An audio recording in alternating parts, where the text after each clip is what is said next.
첫 번째로 생길 수 있는 임플란트의 부작용은 임플란트를 하신 지 얼마 되지 않았는데 임플란트가 흔들리거나 임플란트 쪽에서 고름이 나오고 피가 나고 냄새가 나는 그런 현상을 겪는 경우가 종종 생길 수가 있습니다. 한번 실제 케이스를 보면서 말씀을 좀 드리겠습니다. 환자분 같은 경우에는 임플란트를 하신 지가 3년이 되지 않으셨는데 임플란트 주변에서 냄새가 나고 고름이 나고 피가 많이 난다는 부작용을 내원해 주셨습니다. 이런 경우에는 보시다시피 뼈 밖으로 드러나면 안 되는 임플란트의 이 뿌리가 바깥쪽으로 다 드러나 있어서 염증을 만들고 심한 악취가 날 수가 있습니다. 또한 씹을 때 아프기 때문에 결국에는 이런 경우에는 임플란트를 새로 식립을 해야 되는 그런 케이스라고 볼 수가 있습니다. 그래서 이런 경우에는 임플란트를 완전히 제거를 한 뒤에 다시 새롭게 임플란트를 식립을 해줬고요. 그렇게 하고 3개월 뒤에는 보철물을 완성을 시켜드렸던 그런 케이스입니다. 그러면 아까 그런 경우는 왜 생기는 거예요, 보통? 이렇게 임플란트가 한 지가 얼마 안 됐는데 임플란트 주변에 염증이 생기고 하는 경우에는 첫 번째로는 임플란트가 뼈에 완벽하게 심겨져 있지 않은 경우에는 이렇게 수명이 짧게 끝날 수가 있습니다. 예를 들어 적절한 뼈 이식술이 병행이 되지 않았거나 임플란트의 식립 위치가 뼈의 정중앙이 아니라 뼈의 바깥쪽이라든지 뼈의 얇은 자리에 식립을 하게 됐을 때는 생각보다 빠르게 잇몸뼈가 녹아내리면서 드러나지 않아야 될 나사가 드러나는 경우가 생길 수 있습니다. 두 번째로 생길 수 있는 임플란트의 큰 부작용으로는 아래치아를 수술할 때 생기는 신경 손상이 있습니다. 이런 경우에는 아래쪽 턱과 입술까지의 감각이 소실돼서 턱이나 살을 만졌을 때 감각이 돌아오지 않는 좀 크나큰 부작용이 생기는 경우가 간혹 생길 수가 있습니다. 사진을 좀 보시면 오늘 제가 이제 수술했던 환자분 케이스인데 이 아래쪽으로 보시면 이렇게 지나가는 까만 관이 아래쪽 턱뼈의 감각을 담당하는 신경관입니다. 위에 쪽 같은 경우에는 신경이 여러 갈래로 지나가기 때문에 손상될 신경이 거의 없는 반면에 아래쪽 같은 경우에는 이 신경 하나로 모든 감각이 전달이 되기 때문에 이 신경의 손상이 일어나면 환자분의 감각에 문제가 생기는 경우가 생기게 됩니다. 어떻게 보면 임플란트의 가장 큰 부작용이라고 할 수가 있습니다. 따라서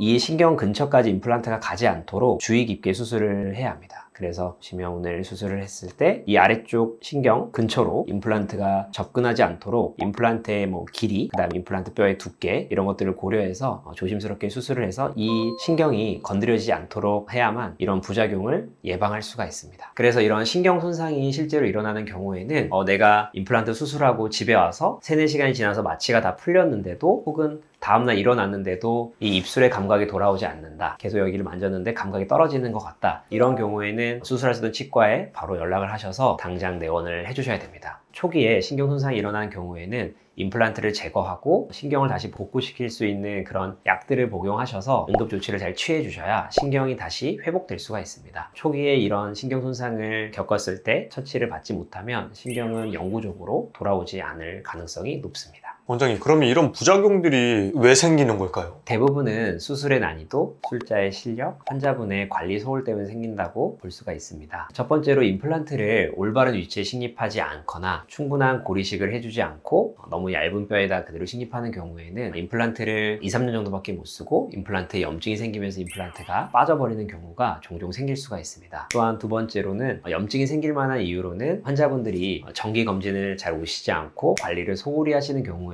임플란트와 잇몸 틈으로 음식물이나 세균들이 침투를 해서 염증을 만드는 경우에는 또 잇몸뼈가 빠르게 녹고 임플란트가 수명을 오래 하지 못하고 빨리 빠져버리는 경우가 생길 수가 있습니다. 신경손상 같은 경우에는 대부분은 술자의 실력 때문에 생기는 경우라고 볼 수가 있습니다. 간혹 수술 중에 환자분이 갑자기 움직여서 생기는 경우도 들어보기는 했지만 대부분은 술자의 실력이나 술자의 실수 때문에 신경손상이 일어난다라고 생각이 되어집니다. 따라서 어려운 케이스 수술 같은 경우에는 3차원 CT 사진을 꼭 찍어서 신경 근처까지 가지 않도록 몇 미리의 뼈가 남아있고 신경까지의 거리를 정확하게 계산을 해서 수술을 할 수 있는 그런 장비가 갖춰져 있는 치과에서 치료를 하시는 게 중요할 것 같습니다. 또 이제 상악동염, 축농증 같은 경우에도 코 안쪽으로 접근하는 수직골 이식을 할 때 코 안쪽으로 인공뼈가 넘어가지 않도록 그 다음에 임플란트가 코 안쪽으로 빠지지 않도록 이 뼈의 두께와 위치까지 정확하게 파악해서 수술하는 술자의 실력이 첫 번째로 중요하다고 생각을 합니다. 그리고 두 번째로는 환자분이 관리를 잘 해주셔야 되는데 치과에 설명드리는 주의사항을 잘 지키지 않는 경우에는 고리식한 후에 그 고리식재가 터져버리거나 그 고리식재가 코 안으로 들어가면서 상악동염이 생기는 경우가 있습니다. 그래서 이 두 가지 원인을 주의해 주셔야 환자분들이 안전하게 부작용 없이 임플란트를 하실 수가 있을 것 같습니다.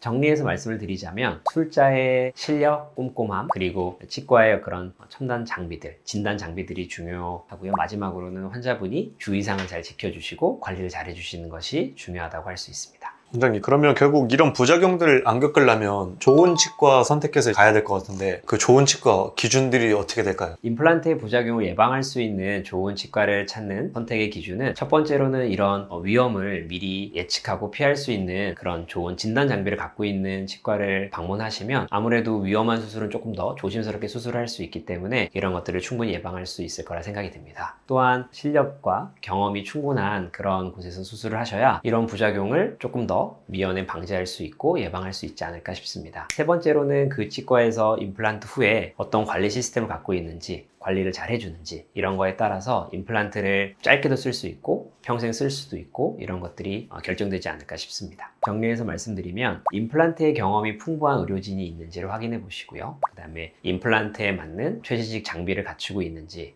확인해 보시면 좋을 것 같습니다. 또한 임플란트 후에 관리를 잘 해주는 치과인지 그런 것들도 한번 확인해 보시는 것이 좋을 것 같습니다. 원장님, 이 영상 보시는 분들이 지금 임플란트 했는데 뭔가 이거 부작용인가 싶어서 사실 보고 계실 것 같은데 만약 내가 부작용이면 당장 어떤 조치를 취해야 되는지 그걸 알려주시면 좀 두려움이 해소될 것 같습니다. 임플란트를 하신 지 며칠 안 됐는데 입술의 감각이 이상하다든지 턱을 만졌을 때 감각이 이상하신 경우에는 하루라도 빨리 치과를 내원하셔서 응급처치를 받으셔야 됩니다. 그래야만 신경이 다시 돌아올 수 있을 가능성이 높아지기 때문에 빠른 조치가 필요합니다. 그리고 임플란트를 하신 지가 좀 되셨는데 임플란트 쪽에서 냄새가 난다든지 염증이 나는 경우에도 마찬가지로 너무 늦지 않게 치과를 내원하시면 완전히 임플란트를 빼기보다는 임플란트 주변의 염증을 제거하는 치료를 통해서 임플란트를 조금 더 오래 쓰실 수 있게 치료를 받으실 수 있습니다. 원장님, 근데 사실 부작용이 생겼으면 내가 치료 받았던 치과를 간다는 게 전 조금 사실 불안할 수도 있을 것 같은데 어떻게 해야 될까요? 우선은 임플란트를 하신 지가 얼마 안 됐다라고 하면 그래도 하신 곳에 가셔서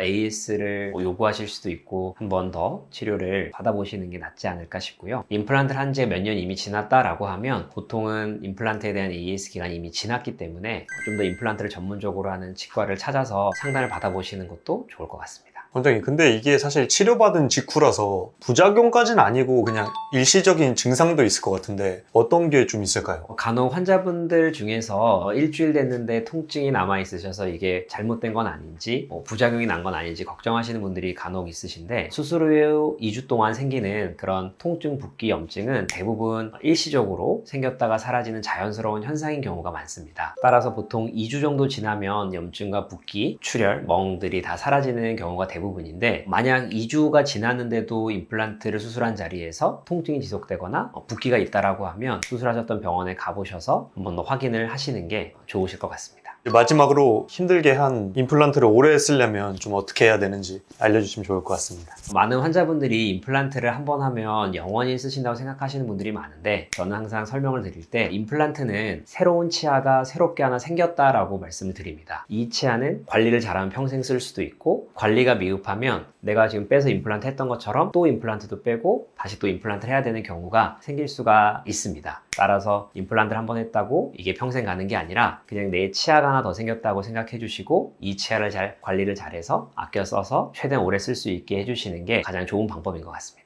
따라서 자연 치아를 관리하듯이 양치 관리를 열심히 해주시고 음식물이 고이지 않도록 치간 칫솔, 구강세정기, 빗 같은 것들을 이용해서 관리를 해주시는 것이 가장 좋고요. 그 다음에 치과를 6개월이나 1년에 한 번씩 꼭 내원하셔서 임플란트는 문제가 없는지 또 다른 치아들도 문제가 없는지 한번 같이 확인을 받아보시는 게 중요할 것 같습니다. 오늘 말씀드린 임플란트의 부작용, 신경 손상, 상악동염, 임플란트의 염증 무섭지만 잘 알아보시고 대처하면 충분히 피해갈 수 있습니다. 수술 전에는 충분한 실력을 갖춘 의료진인지를 확인해 보시는 것이 중요합니다. 그리고 수술 후에는 이런 관리가 잘 이루어지는지를 확인해 보시고 꾸준한 병원 내원을 통해서 관리를 잘 받아서 오래 쓰실 수 있도록 하는 것이 중요할 것 같습니다. 지금까지 옆집 의사 김민수였습니다. 궁금하신 점 있으시면 언제든 댓글 달아주시면 제가 직접 답변 달아드리겠습니다. 감사합니다.